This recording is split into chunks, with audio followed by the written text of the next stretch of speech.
Bendiciones, hermanitos amados del grupo ETE. Siempre un placer este reencuentro, emocionado con ustedes, por supuesto.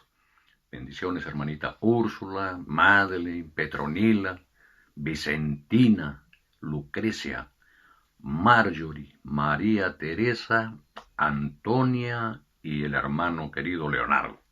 Muy bien, hermanitos.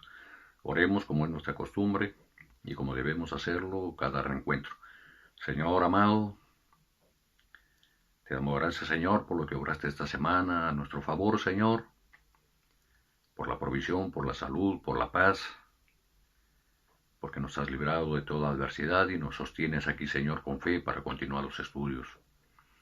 Siempre estamos agradecidos, Padre, de ti, por tu amor y misericordia, por tu bendita palabra y por esa paz que sobrepasa todo entendimiento, Señor, y que nos da felicidad. Queremos esta tarde, Señor, fluya tu Espíritu Santo amado una vez más y que nos permita, Señor, acercarnos al conocimiento de tu palabra, Señor, para nuestro crecimiento espiritual. Guíanos, Padre, con sana doctrina, te lo pedimos en el nombre precioso de nuestro Señor Jesucristo. Amén. Amén, hermanitos queridos. Muy bien, ya hemos avanzado, hermanitos, ahora hasta hasta la lección número 8. Esta es la penúltima clase o la penúltima lección que tenemos aquí en nuestro libro. Ya la siguiente es la última, la número 9. Muy bien, estamos en un buen compás de estudios, así que los animo, hermano, perseveremos en la palabra y ya estamos en este tramo final. Bien, hermanitos, tenemos aquí entonces que hacer lo que ya es una costumbre nuestra, ver qué cosa hemos logrado aquí con el estudio de esta última lección que hemos hecho, la lección número 8, las metas. Ahí tenemos ustedes en la página 169 lo referido a esta unidad número 8.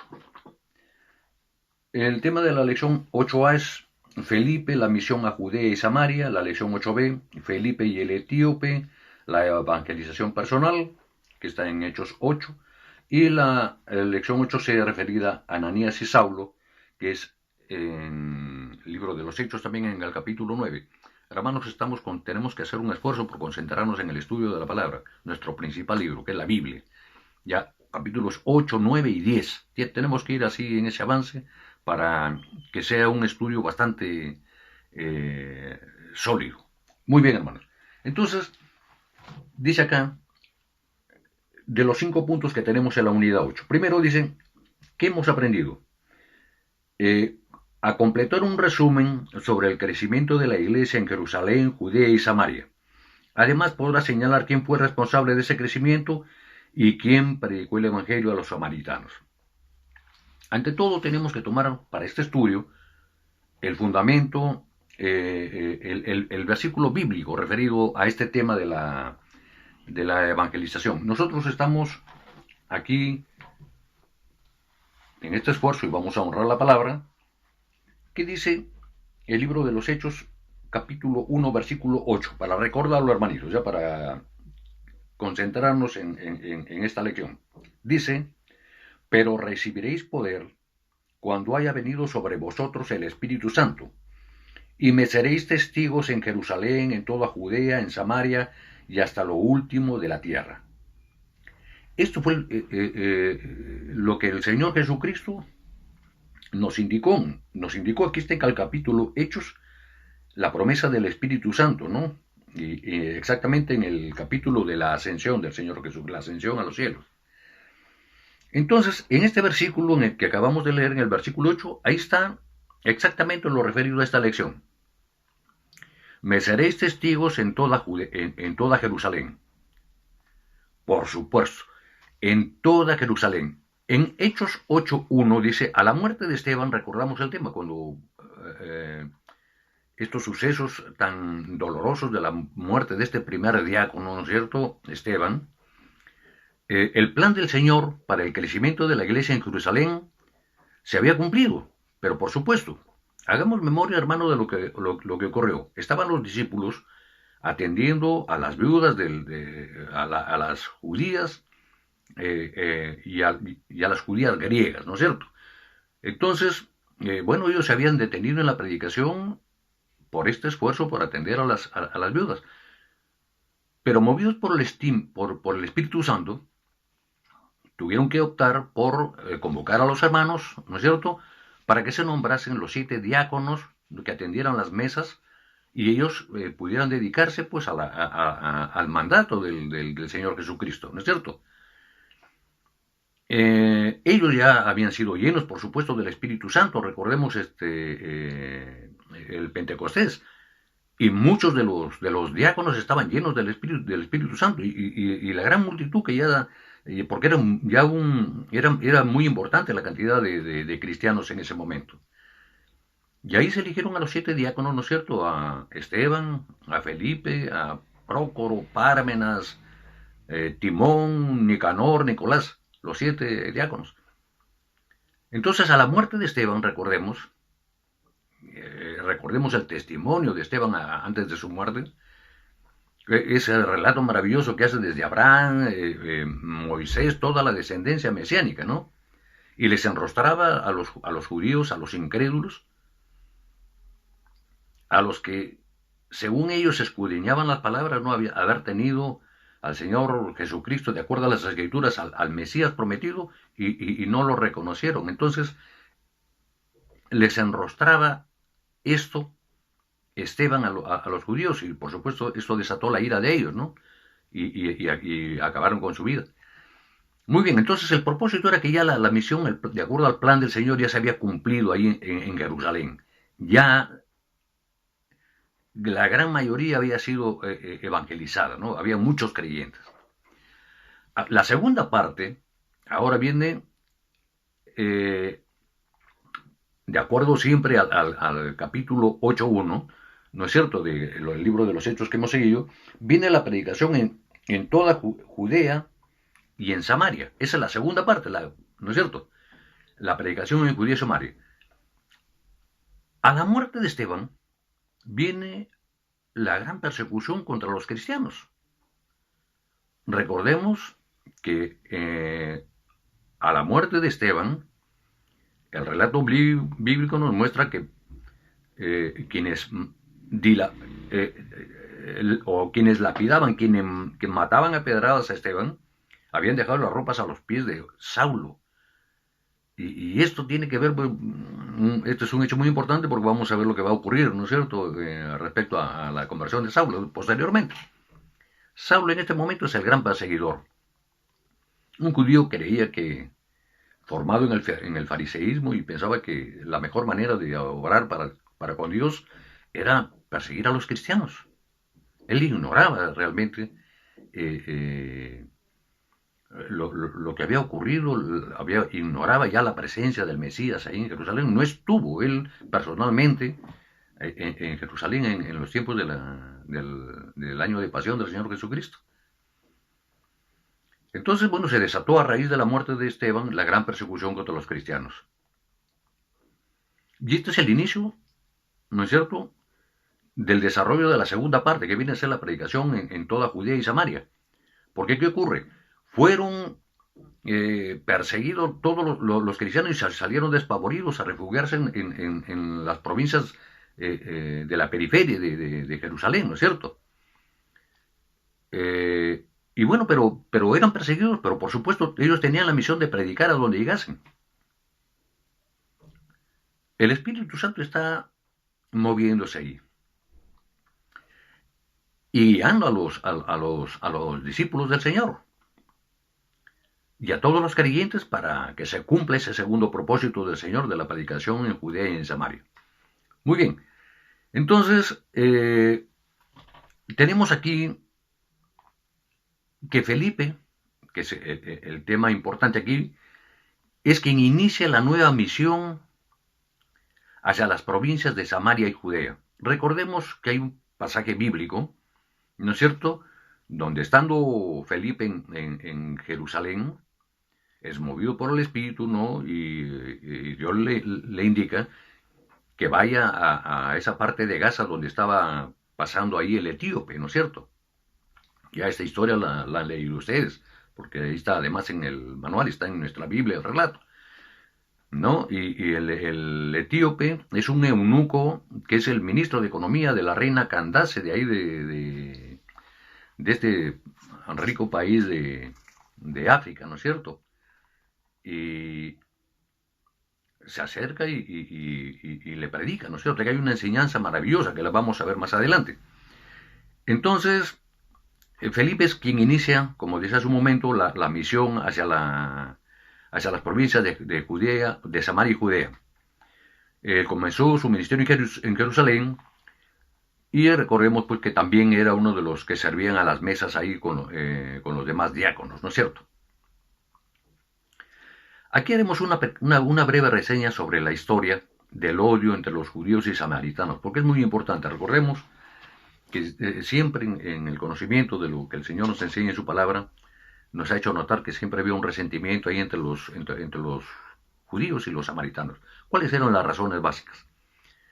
Recordemos nosotros, como ya hemos estudiado en el libro 4, ¿no es cierto?, cuando el reino dividido, ¿no es cierto?, se divide el gran reino de Israel, ya era, por supuesto, cronológicamente, estamos hablando de 1000 años antes de Jesucristo, el primer rey David, dentro de lo que habla Mateo, ¿no es cierto?, de las generaciones mesiánicas. Ya estaba David, estaba Salomón, y ya en esos tiempos de Salomón el reino se va debilitando, ¿no es cierto?, se cometían muchos errores, y bueno, finalmente el reino queda dividido. Ya para el año 700 estaba dividido el reino del norte, que era Israel con su capital Samaria, y los del sur, que era Judea con su capital Jerusalén. El Señor castiga la parte del norte y manda a los asirios. Ahí eran los tiempos del rey Sargón. Y entonces se llevó prácticamente a todos los judíos de ahí de la parte norte de Israel, de Samaria, a los que estaban hábiles, ¿no es cierto?, mayores de 20 años y con expertos en armas, expertos en agricultura y en muchísimas otras más cosas, y que eran necesarios pues para Siria, para su reinado en Siria. Y en cambio trajo más bien de Siria la parte escoriana de Siria, ¿no es cierto?, los idólatras y gente pues que sin ningún tipo de virtud prácticamente. Y finalmente ocurrió pues un mestizaje ahí porque los samaritanos lo recibieron y muchos de ellos se casaron o con mujeres o con hombres traídos pues de allá de Siria. Entonces salió un tipo de mestizaje idolátrico ahí. Y no solamente un mestizaje de matrimonial, ¿no?, de sangre, sino cosas desagradables a los ojos de Dios. Entonces esa era una de las razones del odio y de los desencuentros entre los judíos y los samaritanos. Otro es el hecho de que en los tiempos de la reconstrucción del templo, ya nos estamos refiriendo a 600 años antes de Cristo, ¿no? Y más adelante, hasta el año 500 probablemente, ya con el edicto de Ciro, porque la parte del sur también fue castigada, ¿no?, entró los babilonios, ¿no es cierto?, y castigaron a la parte del sur, y se llevaron también a un gran contingente de judíos allá a Babilonia, ¿no es cierto? Entre ellos está el profeta Daniel, están varios de los profetas menores también, y después de 70 años el edicto de Ciro permitió que retornaran por la perseverancia de los judíos, que no aceptaron ni idolatría ni se mezclaron con la gente de Babilonia. Muy bien, entonces había un desencuentro también con los samaritanos por el hecho que al retorno del exilio, los samaritanos se opusieron a la reconstrucción del templo e incluso a la reconstrucción de los muros de la ciudad de Jerusalén. Esto los tenía totalmente encontrados. Y el otro tema también a raíz de esta historia es que los samaritanos construyeron un templo competitivo, un templo rival, ahí en el monte Gerizim, ¿no? Un templo para adorar a ídolos extraños. También una cosa totalmente reprobable a los ojos de Dios. Entonces, los judíos, en un momento determinado, se fueron y destruyeron el templo de los samaritanos. La situación era totalmente peligrosa, esos desencuentros. Esa era la razón por qué durante muchas centurias no cruzaba ningún judío por la zona de Samaria. Más bien se iban por el otro lado del Jordán para evitarlos. Esto lo hemos visto, ¿no es cierto?, en los desplazamientos que venía el Señor Jesucristo con sus discípulos cuando siempre venía en el primer año, cuando estaba Juan el Bautista en la predicación entre Judea y Perea. Bien, hermanos, entonces había muchos motivos pues de odio, ¿no es cierto? Pero sin embargo, a pesar del odio, hubo un verdadero avivamiento espiritual en esos momentos, en los momentos que estamos viendo aquí de la predicación en Samaria y Judea. Muchos se convirtieron al Señor, en razón del ministerio de Felipe, que fue el enviado, digamos, aquí a cumplir esa misión. Recordemos también que antes de Felipe, quien sembró la palabra ahí fue el mismísimo Señor Jesucristo. Esto se cumple ya cuando hemos estudiado el semestre de entrega, ¿no?, en el año de pasión. Entonces el Señor, recordemos el encuentro que tiene con la samaritana en el pozo de Jacob, ¿no es cierto? Y ya el tema lo hemos visto cuando el Señor le ofrece, ¿no es cierto?, dar de esa agua que al probarla ya nunca más tendría sed, ¿no es cierto? Y que llenaría, pues, y que brotarían torrentes de agua. Eso tiene un trasfondo, ¿no es cierto?, espiritual, a quien la bebería. Entonces se quedó maravillada la samaritana y lo reconoció al Señor, ¿no? Y en tal sentido, ella fue pues a comentar esto a sus familiares y vinieron todos y el Señor se quedó un tiempo con ellos. Era el gran amor del Señor Jesucristo. Rompió las barreras de la separación, hermano. Muy bien. ¿Y qué viene luego de eso? Esto que comentábamos sobre el Señor Jesucristo fue el primero en predicar ahí en Samaria, ¿no es cierto? Fue la señal. Y aquí hay un versículo que nos han dado aquí, que bien viene a propósito de la misión tanto del Señor Jesucristo ahí en Samaria como la de Felipe, ¿no? En Juan 4:36 encontramos este versículo de lo que dijo el Señor. El que siembra como el que cosecha se alegren juntamente. Gran sabiduría en este versículo que también nos sirve ahora para la predicación, hermanos, para sumarnos a la predicación. Y ahí donde otros probablemente han sembrado, bueno, nosotros llegaremos y también participaremos en la siega, ¿no es cierto?, en la cosecha, ¿no es cierto? Muy bien, entonces ya sabemos también históricamente que un poco después fueron enviados ahí de Jerusalén Pedro y Juan, ¿no es cierto?, no solamente para apoyar la misión en Samaria, sino para ver y ser testigos y ser los supervisores de este gran y sorprendente evento de la evangelización multitudinaria en Samaria. Esto es lo que podemos, hermanos, hacer en breve resumen referido al punto 1 de la unidad que estamos viendo aquí de la lección 8. El segundo punto nos dice aquí, nombrar a alguien que buscó recibir al Espíritu Santo por motivos cerrados e indicar el error del cual debemos cuidarnos al recibir al Espíritu Santo. Esto ya lo hemos visto también en el relato bíblico, ¿no es cierto? Esto está referido a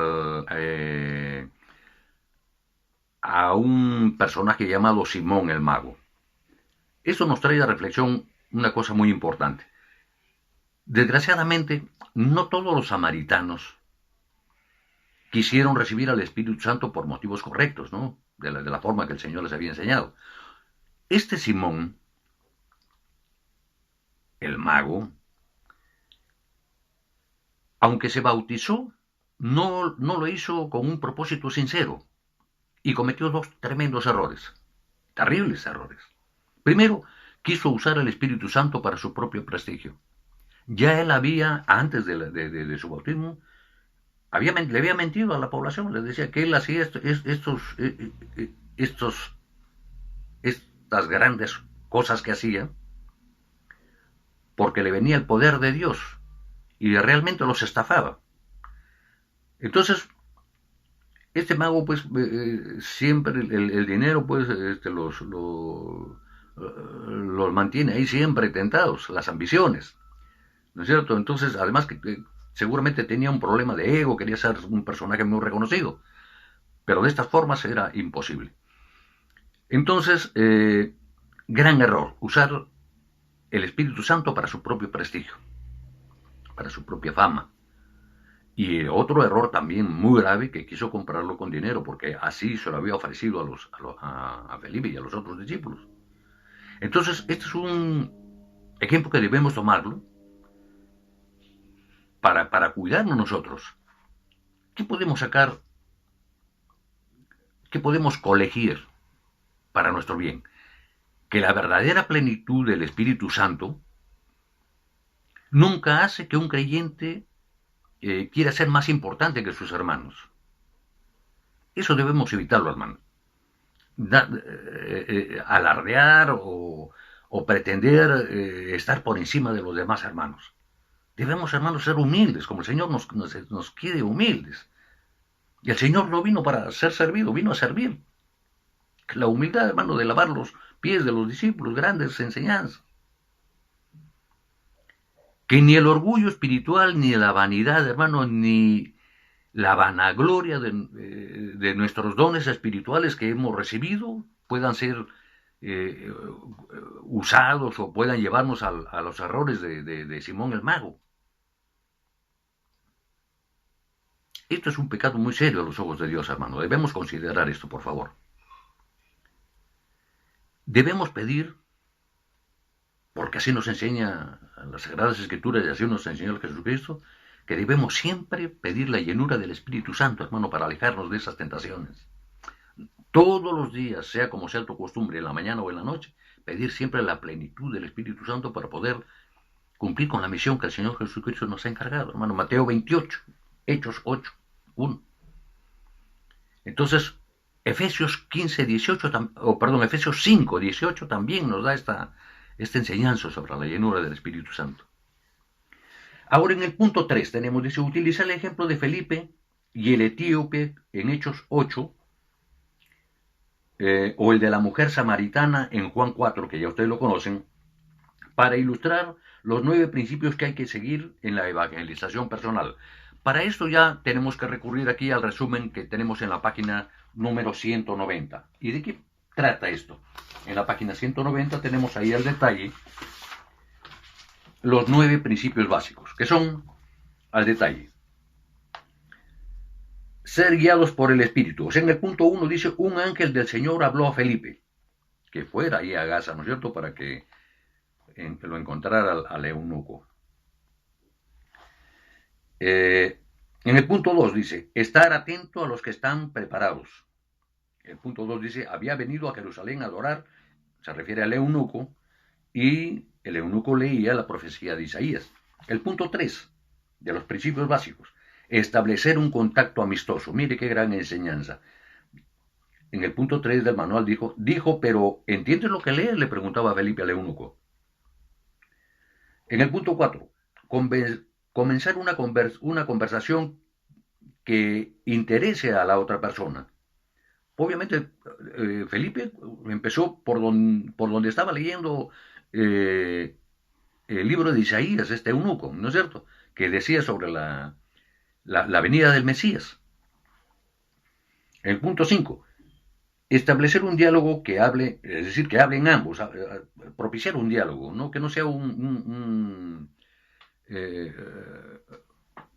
solamente que no ser escuchado, sino escuchar también, ¿no es cierto?, generar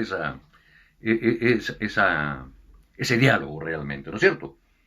En el punto 6, basarse en las Escrituras. Siempre, hermanos, nuestra mente debe estar siempre centrada en el tema bíblico, ¿no es cierto?, en las Escrituras. Los temas personales también son importantes, pero preferible es tomar la enseñanza de referirnos siempre a los temas de las Escrituras.